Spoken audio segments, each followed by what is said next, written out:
যে বউটা ঘরে সারা দিন রান্না করে, খাওয়ার পরে সবাই তো পেট ভরে চলে যায় কাজে কাজে। রান্না মজা হয়েছে এই শব্দটাও অনেক সময় আমার বোনেরা শুনতে পায় না, কিন্তু রান্নায় যদি একটু লবণ কম হয় পুরা ঘর তুলে ফেলে। আর যদি খাবারে চুল পাইছে, কারা করছি আমরা? কোন আমরা যারা গত 3 সপ্তাহ 4 সপ্তাহ লাগাতার খেয়েও ভালো খাবার প্রশংসা করি নাই, অথচ সেই আমি যখন রেস্টুরেন্টে যাচ্ছি খাবারেরও প্রশংসা করছি, যিনি এনে দিচ্ছে তাকে আবার কিছু টিপসও দিয়ে দিচ্ছি, আবার সেখানে বসে ফেসবুকে লাইভ করে রিভিউ দিয়ে দিচ্ছি, আবার সেখানে স্টার মার্কও দিয়ে দিচ্ছি, আবার বের হওয়ার সময় বলছি আপনাদের খাবার সেই ইয়াম্মি ইয়াম্মি, অনেক জোশ হয়েছে।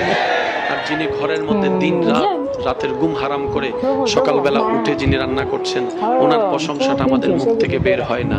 আল্লাহ আমাদেরকে একটু বুঝার তৌফিক দান করুক। আমিন।